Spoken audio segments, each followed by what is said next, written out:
ఈ రోజు మనం నేర్చుకోబోయే topic example for method overriding. Already method overriding అంటే ఏంటో థియరిటికల్గా ప్రీవియస్ లెక్చర్లో చూసాం. సో మళ్ళీ ఒకసారి గుర్తు చేసుకుందాం. What is method over riding? Riding 2 or more methods, one is in super class and another one is in subclass such that each method has the same name and same method signatures is known as method overriding. So method overriding అంటే 2 or more methods రాయాలి. ఒకటేమో super క్లాస్లో రాయాలి, రెండోదేమో sub క్లాస్లో రాయాలి. రెండు method names same అయి ఉండాలి, రెండు మెథడ్ పారామీటర్స్ కూడా సేమ్ అయి ఉండాలి. అలా రాయగలిగితే దాన్ని మెథడ్ ఓవర్ రైడింగ్ అంటాం. సో మెథడ్ ఓవర్ రైడింగ్ రాయాలంటే ఖచ్చితంగా ఇన్హెరిటెన్స్ అనే కాన్సెప్ట్ని యూజ్ చేయాలి. సో ఇన్హెరిటెన్స్ అనే కాన్సెప్ట్ ఇంకా అవ్వలేదు, అయినప్పటికీ ఇన్హెరిటెన్స్ అంటే ఏంటి, దాన్ని ఎలా రాయాలో చూద్దాము. సో నేను ఫస్ట్ ఒక క్లాస్ రాశాను. ఆ క్లాస్ ఏంటంటే క్లాస్ నేమ్ ఏ. సో ఏదైనా క్లాస్ని డిఫైన్ చేయాలంటే ముందు క్లాస్ అనే కీవర్డ్ రాయాలి. క్లాస్ అనే కీవర్డ్ రాశాను, క్లాస్ నేమ్ మెన్షన్ చేశాను. నా క్లాస్ నేమ్ ఏంటంటే క్యాపిటల్ ఏ, ఎందుకంటే క్లాస్ నేమ్స్ ఖచ్చితంగా అప్పర్ కేస్ లెటర్తో స్టార్ట్ అవ్వాలి. ఉన్నది ఒకే ఒక లెటర్, అది కూడా క్యాపిటల్ లెటర్తో పెట్టాను. క్లాస్ నేమ్ ఏంటంటే ఏ. అందులో ఒక మెథడ్ని డిఫైన్ చేశాను. ఆ మెథడ్ రిటర్న్ టైప్ ఏంటంటే వాయిడ్. సో ఆ మెథడ్ ఏ వాల్యూని రిటర్న్ చేయదు అని మీనింగ్. ఆ మెథడ్ నేమ్ కంప్యూట్. ఆ కంప్యూట్ అనే మెథడ్కి ఉన్న పారామీటర్ ఏంటంటే సింగిల్ పారామీటరు, అది కూడా డబుల్ స్పేస్ డి అనే పారామీటరు. అది ఏ టైప్ అంటే డబుల్ టైపు. సో ఈ మెథడ్ యొక్క మెయిన్ టాస్క్ ఏంటంటే to perform the square of a number. So d అనే పారామీటర్కి ఫార్మల్ ఆర్గ్యుమెంట్కి మెయిన్ మెథడ్ నుంచి ఏదైతే వాల్యూని పాస్ చేస్తారో ఆ వాల్యూని ఏం చేయాలంటే స్క్వేర్ చేయాలి. అందుకే ఇక్కడ square is plus d into d అని రాశారు. ఆల్రెడీ చెప్పాను, ఇక్కడ ప్లస్ అనేది కన్కాటినేట్ చేస్తుంది ఈ స్ట్రింగ్ని, ఇక్కడ స్క్వేర్ ఈజ్ అనే స్ట్రింగ్ని. అలాగే స్క్వేర్ కనుక్కున్న తర్వాత వచ్చే వాల్యూని, ఈ రెండింటిని కన్కాటినేట్ చేయడానికి ప్లస్ అనే ఆపరేటర్ యూజ్ చేస్తారు. సో క్లాస్ ఏలో ఉన్న మెథడ్ కంప్యూట్ అనే మెథడ్ ఏం చేస్తుందంటే స్క్వేర్ ఆఫ్ ఎ నెంబర్ని ఫైండ్ అవుట్ చేస్తుంది. సో నెక్స్ట్ ఇంకో క్లాస్ని డిఫైన్ చేశాను. ఆ క్లాస్ నేమ్ ఏంటంటే బి. సో క్లాస్ని డిఫైన్ చేయాలంటే క్లాస్ అనే కీవర్డ్ రాశాను, ఫాలోడ్ బై క్లాస్ నేమ్ ఏంటో చెప్పా. క్లాస్ నేమ్ ఏంటంటే బి. ఇక్కడ ఎక్స్టెండ్స్ అనే కీవర్డ్ రాసామండి. ఈ ఎక్స్టెండ్స్ అనే కీవర్డ్ ఎందుకు యూజ్ అవుతుందంటే ఇన్హెరిటెన్స్ అనే కాన్సెప్ట్ని జావాలో రాయాలంటే ఎక్స్టెండ్స్ అనే కీవర్డ్ ద్వారానే రాస్తాము. అదే సిపిపిలో రాయాలంటే కాలన్ అనే ఆపరేటర్తో చెప్పేస్తాము, సరిపోతుంది. బట్ ఇక్కడ చెప్పాలంటే ఎక్స్టెండ్స్ అనే కీవర్డ్ రాయాలి. సో ఎప్పుడైతే మనం ఎక్స్టెండ్స్ అనే కీవర్డ్ రాసి పక్కన క్లాస్ నేమ్ ఏంటో చెప్పాము, సో ఏ అనేది ఆల్రెడీ డిఫైన్ చేయబడిన క్లాసు, అది కూడా ఏ క్లాస్ అంటే పేరెంట్ క్లాసు. సో ఇక్కడ ఎక్స్టెండ్స్ అనే కీవర్డ్ ఏం చేస్తుందంటే పేరెంట్ క్లాస్ ఏలో ఉన్న ప్రాపర్టీస్ అన్నీ చైల్డ్ క్లాస్ బిలోకి ఇన్హెరిట్ చేసేస్తుంది. So all the properties in class A are extending to the class B అని మీనింగ్ ఎక్స్టెండ్స్ అని రాయటం వల్ల సో ఏలో ఉన్న ప్రాపర్టీస్ అన్నిటినీ బిలోకి ఎక్స్టెండ్ చేస్తుంది by using the keyword extends. So class బిలో కూడా ఒక డెఫినేషన్ ఉంది. ఆ డెఫినేషన్ ఏంటంటే మెథడ్ డెఫినేషను. ఆ మెథడ్ రిటర్న్ టైప్ ఏమో వాయిడ్, మెథడ్ నేమ్ కూడా సేమ్ కంప్యూటే. సో సూపర్ క్లాస్లో ఉన్న మెథడ్ నేమ్ ఏదైతే ఉందో సబ్ క్లాస్లో ఉన్న మెథడ్ కూడా సేమ్ నేమ్తో ఉంది. సూపర్ క్లాస్లో ఉన్న మెథడ్ నేమ్ కంప్యూటు, సబ్ క్లాస్లో ఉన్న మెథడ్ నేమ్ కూడా కంప్యూటే. సూపర్ క్లాస్లో ఉన్న పారామీటర్ సింగిల్ పారామీటరే, బట్ సబ్ క్లాస్లో ఉన్న మెథడ్ పారామీటర్ కూడా సింగిల్ పారామీటరే. సో ఇలా కనుక రాస్తే దాన్ని మెథడ్ ఓవర్ రైడింగ్ అంటారు. సూపర్ క్లాస్లో ఒక మెథడ్ రాసాము, సబ్ క్లాస్లో ఒక మెథడ్ రాసాము. సూపర్ క్లాస్లో ఉన్న మెథడ్ నేము కంప్యూటే, సబ్ క్లాస్లో ఉన్న మెథడ్ నేము కంప్యూటే. సూపర్ క్లాస్లో ఉన్న మెథడ్ తీసుకునే పారామీటర్ సింగిల్ పారామీటరే, సబ్ క్లాస్లో ఉన్న మెథడ్ తీసుకునే పారామీటర్ కూడా సింగిల్ పారామీటరే. సో ఇలా కనుక రాస్తే దీన్ని మెథడ్ ఓవర్ రైడింగ్ అంటాం. సో సబ్ క్లాస్లో ఉన్న మెథడ్ ఏం చేస్తుందంటే దీని యొక్క టాస్క్ ఏంటంటే స్క్వేర్ రూట్ ఫైండ్ అవుట్ చేయటం. సో అందుకే ఇక్కడ స్ట్రింగ్లోనేమో స్క్వేర్ రూట్ ఈజ్ అని రాశారు, ప్లస్ అనే ఆపరేటర్తో కన్కాటినేట్ చేస్తున్నారు. ఇక్కడ ఈ లైన్ చూడండి, math dot square root of d అని రాశారు.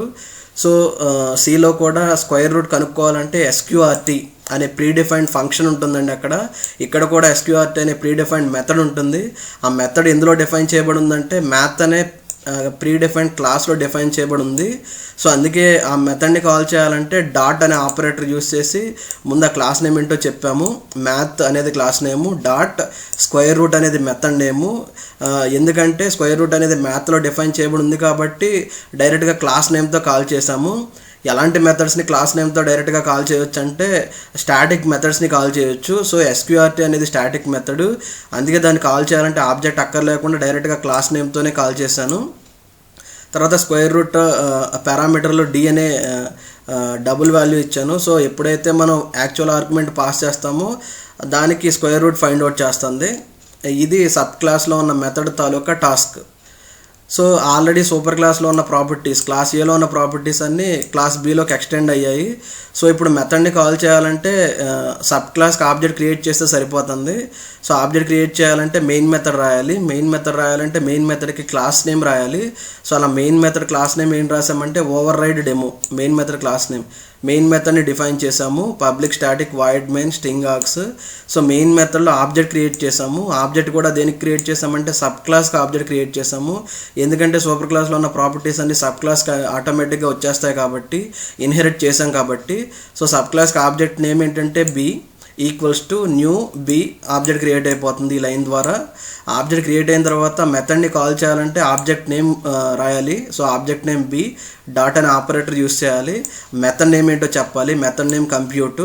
సో 25 అనే వాల్యూని సెండ్ చేసాం, పాస్ చేసాం.